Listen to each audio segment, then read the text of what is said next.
Part 1, The Discovery in the Crystal Caves. The Routine Survey. Lieutenant Marcus Blackwood adjusted his environmental suit as he descended into the glowing caverns of Xerion Prime. The planet's unique crystal formations had drawn the attention of Earth's Galactic Mining Consortium, and Marcus was leading the geological survey team through the deepest chambers yet discovered. The walls around him pulsed with an inner light, casting rainbow patterns across his visor as he carefully documented each formation. "Command, this is Blackwood," he spoke into his communicator. "Crystal density is increasing as we go deeper. These formations are unlike anything in our databases." The response crackled through the static. "Copy that, Lieutenant. What's your assessment for mining potential?" Marcus paused, studying the intricate patterns etched into the crystal walls. Something felt wrong about the idea of harvesting these formations. They seemed almost alive. "I'm recommending we proceed with extreme caution. There's something unusual about the energy signatures down here. The strange resonance." As Marcus ventured deeper into the cavern system, his equipment began registering unusual readings. The crystals weren't just glowing randomly, they were pulsing in synchronized patterns, like a massive heartbeat echoing through the stone. His Geiger counter remained silent, ruling out radiation, but his electromagnetic sensors were going wild. He followed a narrow passage that seemed to glow brighter than the rest, drawn by an inexplicable feeling that something important lay ahead. The tunnel opened into a vast chamber, its ceiling lost in shadows above. In the center stood a formation unlike any other, a towering spire of pure crystal that seemed to contain swirling galaxies of light within its core. But it was what lay at the base of the spire that made Marcus's breath catch in his throat. The Dying Guardian.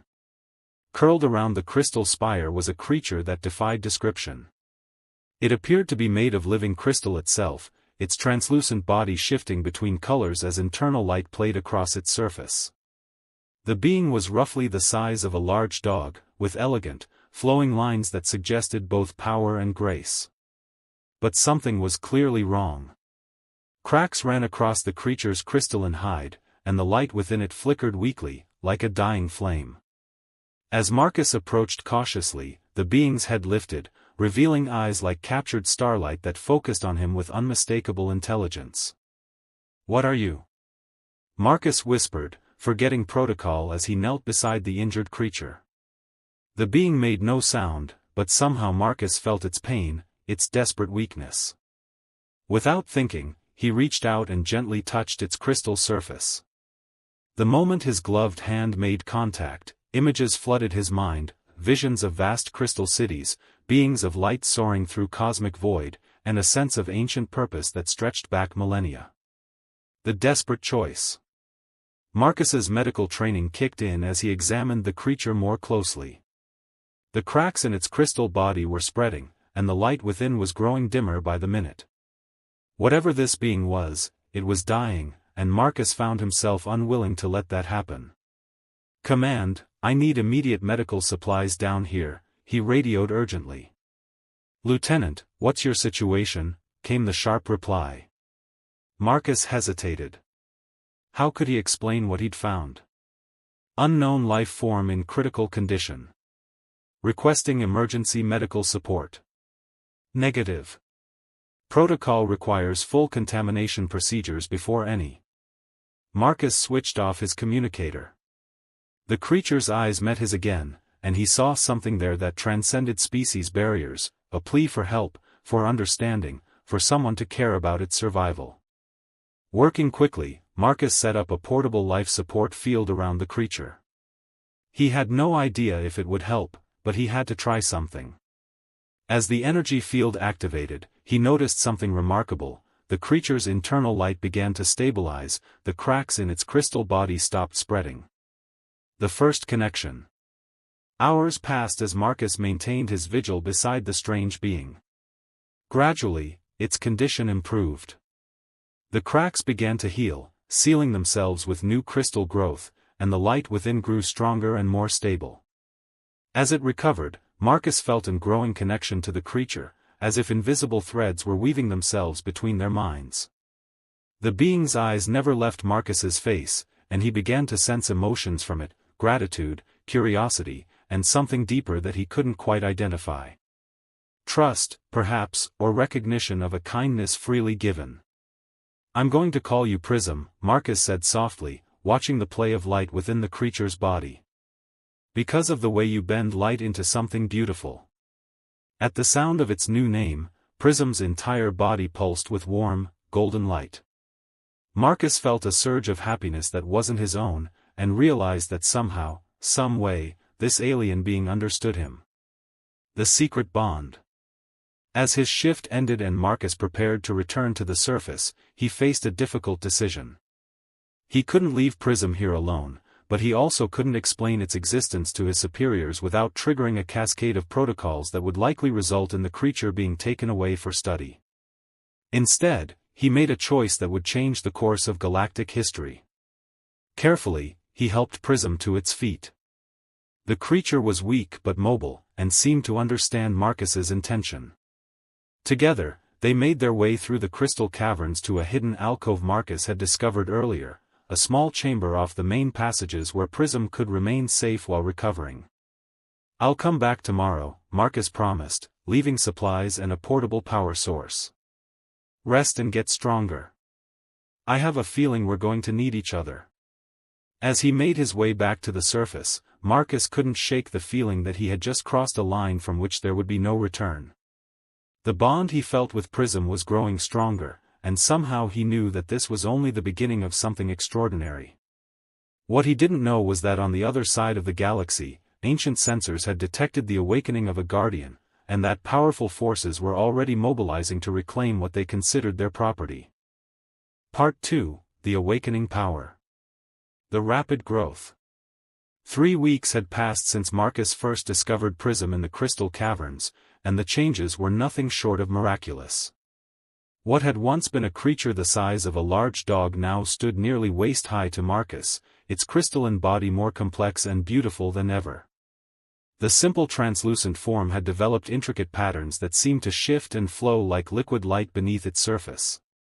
Marcus visited the hidden chamber every day, bringing food concentrates and energy cells that Prism somehow absorbed through direct contact.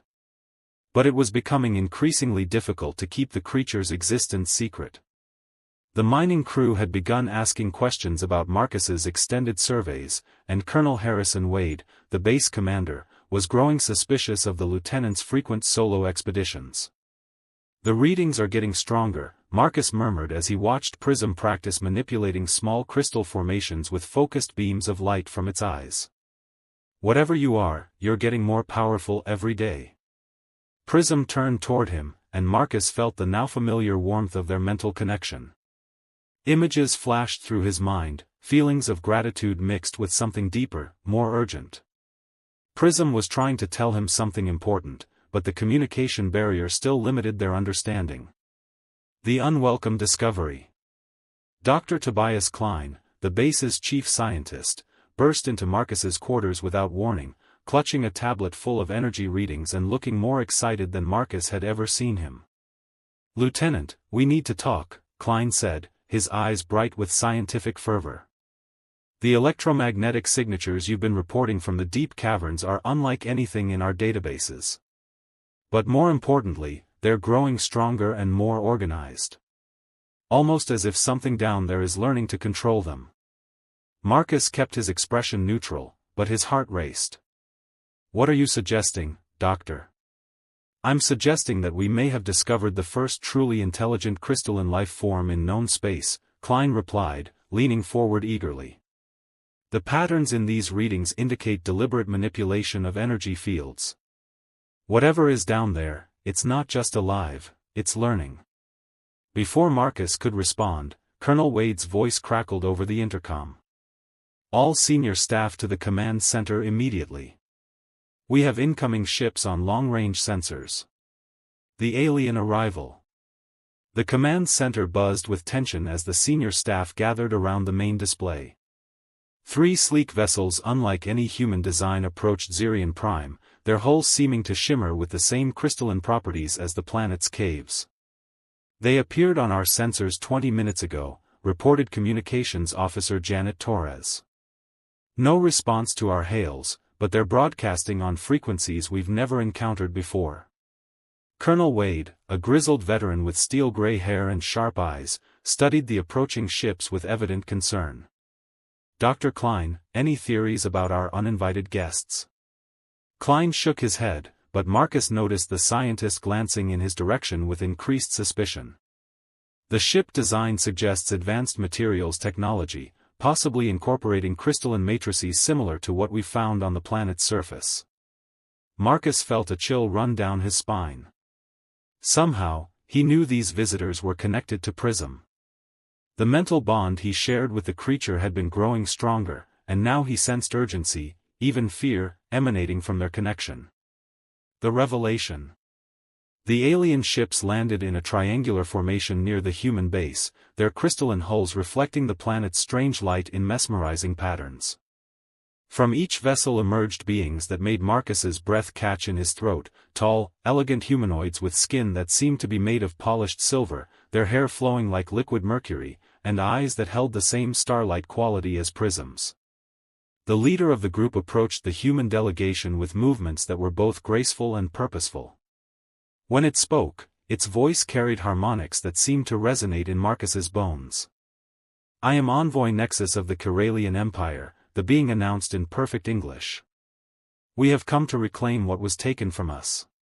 Colonel Wade stepped forward, his military bearing evident. "Nothing has been taken from your people. This is a lawful mining operation under Galactic Trade Consortium protocols." Nexus's silver eyes seemed to look through the colonel as if he were insignificant. "You misunderstand, human. We do not speak of minerals or crystals. We speak of the guardian that awakens in your presence." Marcus felt his blood turn to ice. Somehow, they knew about Prism. The confrontation. Dr. Klein stepped forward, unable to contain his scientific curiosity. "Guardian? Are you referring to the crystalline life form we've detected in the caverns?" Nexus turned its unsettling gaze toward the scientist.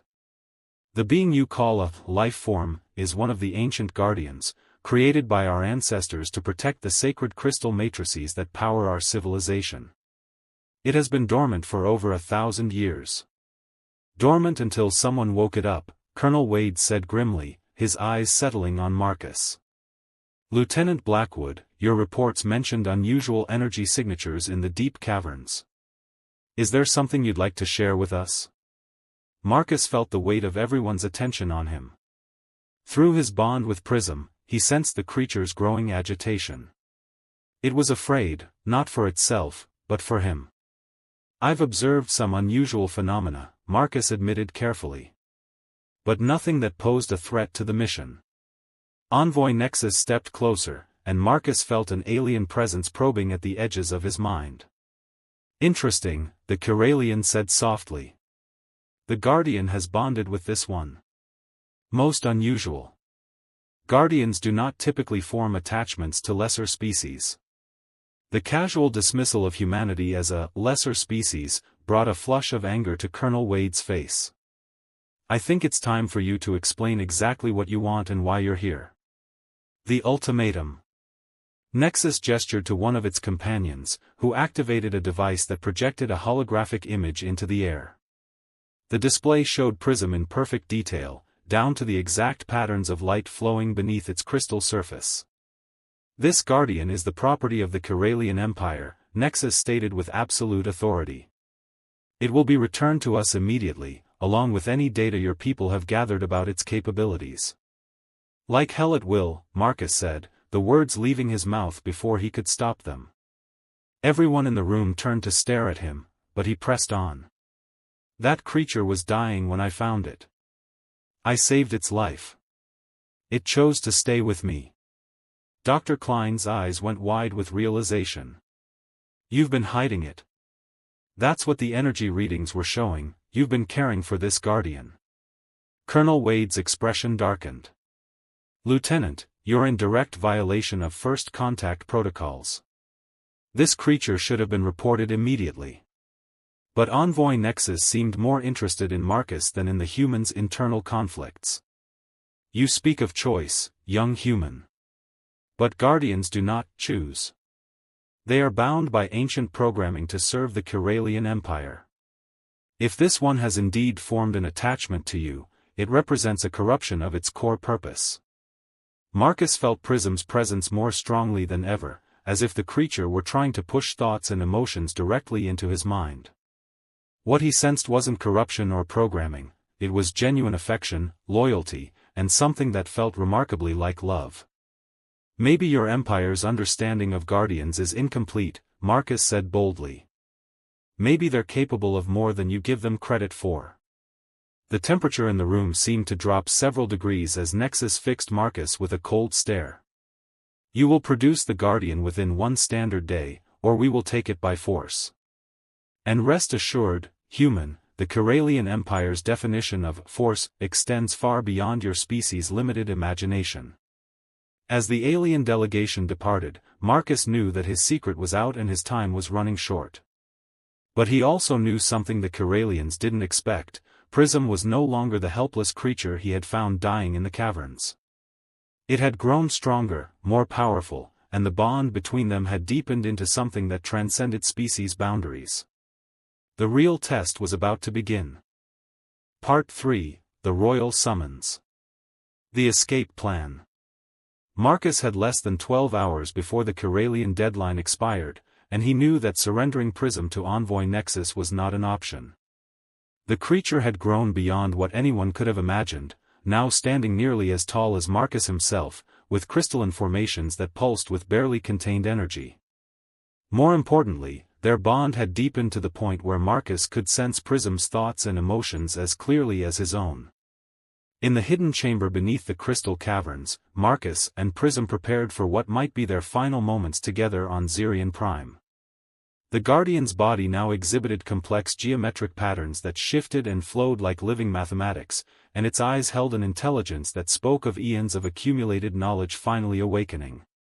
"They're not going to let us stay together, are they?" Marcus said softly, running his hand along Prism's crystalline surface. The touch sent warm pulses of reassurance through their mental link. Through their connection, Marcus felt Prism's response, not in words, but in pure emotion and imagery. The Guardian showed him visions of ancient Corellian temples where beings like Prism stood as silent sentinels, their individuality suppressed in service to the Empire. But then came newer images, memories of the past week spent with Marcus, and the freedom to grow and learn and choose. The choice was clear to both of them. They would face whatever came together. The Imperial Summons. Colonel Wade's voice echoed through the caverns as search teams spread out across the underground network. "Lieutenant Blackwood, report to the surface immediately. The Corellians have presented new terms." Marcus and Prism emerged from the depths to find the base transformed. Additional alien ships had arrived during the night, and the previously empty landing area now resembled a military staging ground. But these newcomers were different from Nexus's utilitarian vessels. They were elegant, ornate craft that spoke of ceremony and importance.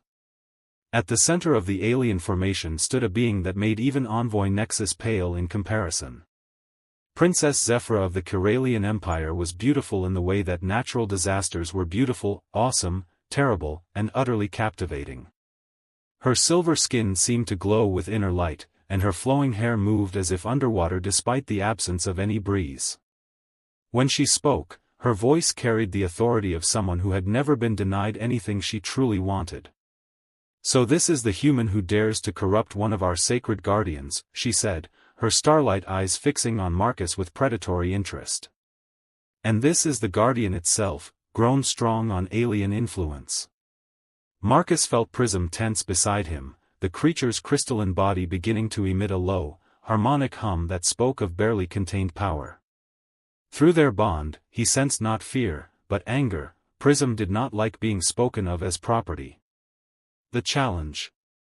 General Octavius Stern, the base's military advisor who had arrived with the latest supply ship, stepped forward with diplomatic bearing. Your Highness, we're prepared to negotiate a reasonable compensation for any inconvenience caused by this situation. Princess Zephyra's laugh was like crystal chimes in a winter wind. Compensation? General, you misunderstand the magnitude of what has occurred here. This guardian has been awakened not by Corellian priests following ancient rituals, but by a primitive species that stumbled upon forces beyond their comprehension. She turned her attention back to Marcus, and he felt an alien presence probing at his mind, not gentle like Prism's touch, but invasive and demanding. Yet somehow, impossibly, a bond has formed. This should not be possible. Guardians are programmed to serve only those of royal Corellian blood. Ambassador Lyra Voss, a veteran diplomat with silver hair and sharp eyes, joined the conversation. Perhaps we could arrange for Lieutenant Blackwood to serve as a liaison between our species, maintaining his connection to the Guardian while respecting Corellian sovereignty. Unacceptable, Princess Zephyra declared. The Guardian will return to Corellia to be properly cleansed of this contamination. The human's fate will be decided by the Imperial Council. Marcus felt his temper flare. Prism isn't contaminated, and it's not property to be claimed. It's a living being with its own thoughts and feelings. The princess's eyes narrowed dangerously. You dare to lecture me about the nature of creatures my people created? Guardian, return to your proper place and cease this charade of independence. But instead of obeying, Prism stepped protectively in front of Marcus. The Guardian's body blazed with brilliant light, and for the first time since awakening, it spoke, not in words, but in a harmonic resonance that every person present could understand. I choose my own path. The ancient law. The effect of Prism's declaration was immediate and dramatic. Princess Zephyra staggered backward as if struck, her perfect composure cracking for the first time. Envoy Nexus and the other Corellians dropped to their knees in apparent shock, their silver faces pale with something that looked like terror. Impossible, the princess whispered. Guardians cannot speak. They cannot choose. They are bound by the fundamental laws of their creation. But Dr. Klein, who had been recording everything with scientific fascination, stepped forward with his tablet displaying energy readings that were off every scale. Your Highness, with respect, it appears that your understanding of Guardian capabilities may be incomplete. The energy signatures we're detecting suggest that this creature has evolved beyond its original parameters. Princess Zephyra's shock transformed into something more dangerous, wounded pride mixed with desperate calculation. If the Guardian has indeed transcended its original programming, then by the ancient laws of our people, it must undergo the trial of worthiness. Only those who prove themselves worthy may command the loyalty of a fully awakened Guardian. Marcus felt a chill run down his spine. What kind of trial? The princess's smile was sharp as a blade. The kind that typically results in death for the unworthy. But take heart, human, if you survive, even I will be bound by ancient law to acknowledge your right to the Guardian service. Through his bond with Prism, Marcus sensed the Guardian's alarm and protective instincts flaring. But he also sensed something else, a deep, ancient knowledge that confirmed the princess's words. The trial of worthiness was indeed real, and it was the only way to legitimize their bond in the eyes of Corellian law. The journey to Corellia. Within hours, Marcus found himself aboard a Corellian transport vessel, surrounded by aliens who viewed him with mixtures of curiosity, disdain, and grudging respect. Prism traveled in a specially prepared chamber that could accommodate the Guardian's growing size and energy output, but their mental connection remained strong across the ship's crystalline corridors. Princess Zephyra had insisted on personally overseeing the trial, claiming that the unprecedented nature of the situation required royal supervision.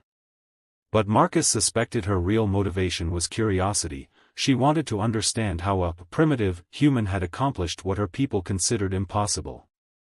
As they traveled through hyperspace toward the Corellian homeworld, Ambassador Voss briefed Marcus on what little human intelligence knew about Corellian society. They're an ancient empire built on rigid hierarchies and absolute adherence to tradition, she explained. The fact that they're even allowing this trial shows how unprecedented your situation truly is. Dr. Klein, who had been granted permission to accompany the expedition for scientific observation, was practically vibrating with excitement. "Marcus, you realize you're about to become the first human to set foot on Karelia? Whatever happens in this trial, you're already making history." But Marcus was less concerned with making history than with protecting Prism.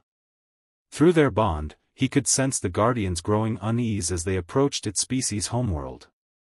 Ancient memories were stirring, recollections of temples and ceremonies, of endless service and suppressed individuality. "Don't worry," Marcus whispered during one of his supervised visits to Prism's chamber. "We're in this together. Whatever they throw at us, we'll face it as a team." The homeworld revealed. Karelia was unlike anything Marcus had ever imagined. The entire planet seemed to be composed of living crystal, with cities that grew from the ground like massive geodes and spires that reached toward the stars like frozen lightning. The very air shimmered with energy, and Marcus could feel power thrumming through the ground beneath his feet. Princess Zephyra led the procession through the capital city, where crowds of silver-skinned Karelians gathered to witness the unprecedented sight of a human walking among them.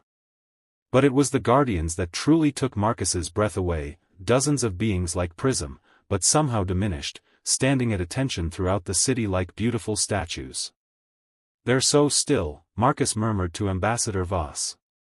"They're sleeping," the princess replied, having overheard.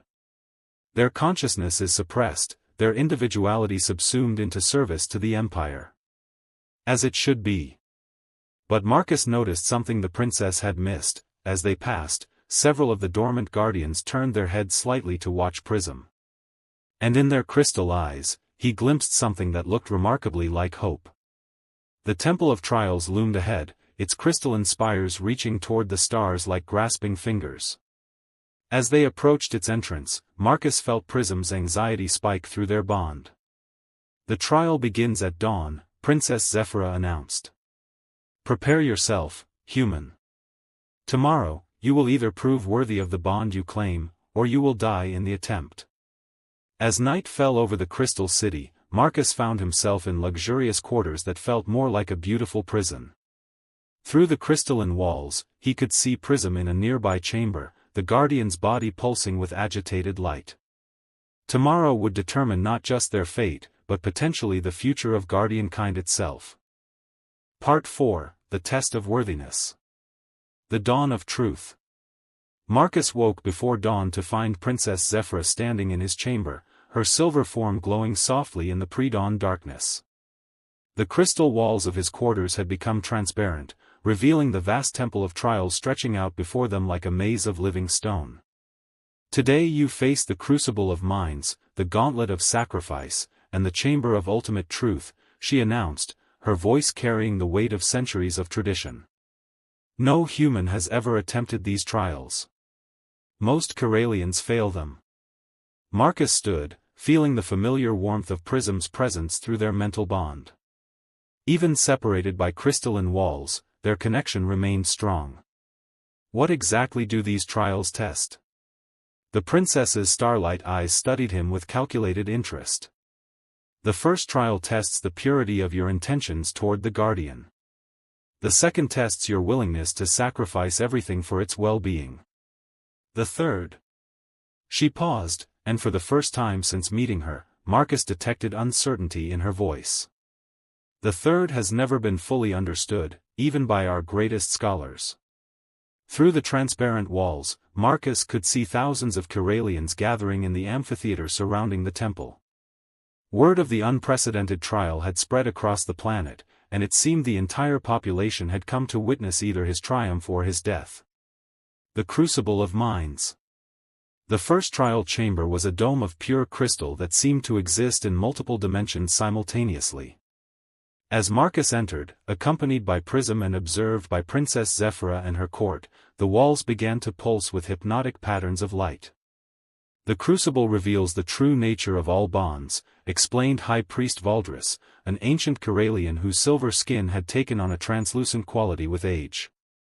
"It will show us whether your connection to the Guardian is born of love or merely selfish desire for power." The moment Marcus stepped onto the central platform, the chamber exploded into visions that felt more real than reality itself. He saw himself as others saw him, sometimes as a brave explorer willing to risk everything for a creature he'd found dying, sometimes as an ambitious human seeking to exploit alien technology for personal gain.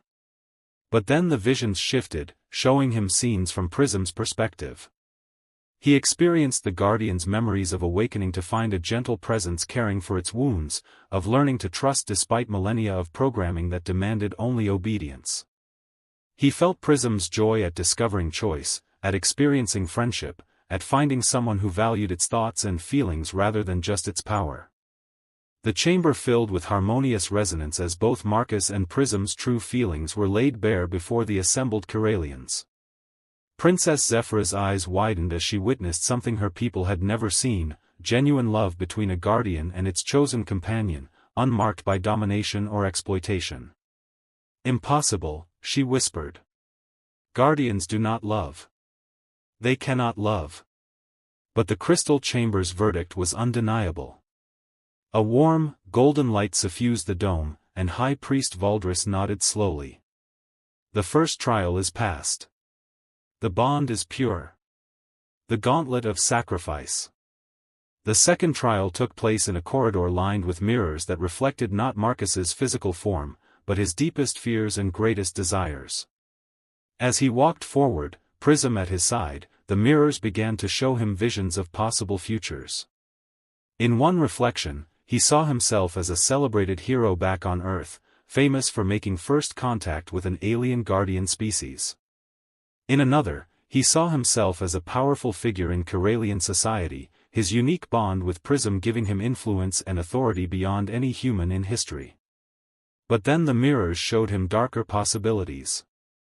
He saw Prism forced back into the dormant state of other guardians, its newfound consciousness suppressed for the comfort of Corellian tradition. He saw himself executed as a disruptor of the established order, his death serving as a warning to others who might challenge the Empire's control over the Guardians. "Choose," echoed a voice from the mirrors. "Power and glory for yourself, or freedom for the Guardian, knowing that such freedom may lead to chaos and the collapse of our civilization." Marcus stopped walking and turned to look at Prism, whose crystalline body was reflecting the mirror visions in fractal patterns of light. Through their bond, he felt the Guardian's emotions, not fear for itself, but worry for Marcus, concern that its friend might be hurt because of their connection. The choice was easier than the trial's designers had expected. "I choose Prism's freedom," Marcus said without hesitation.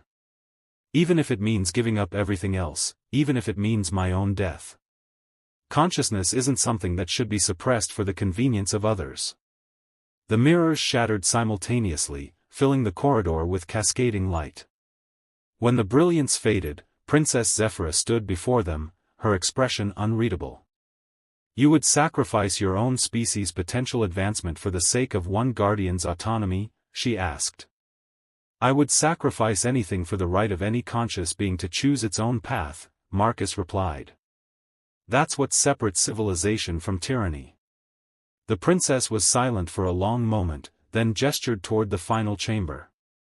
"The last trial awaits. The chamber of ultimate truth."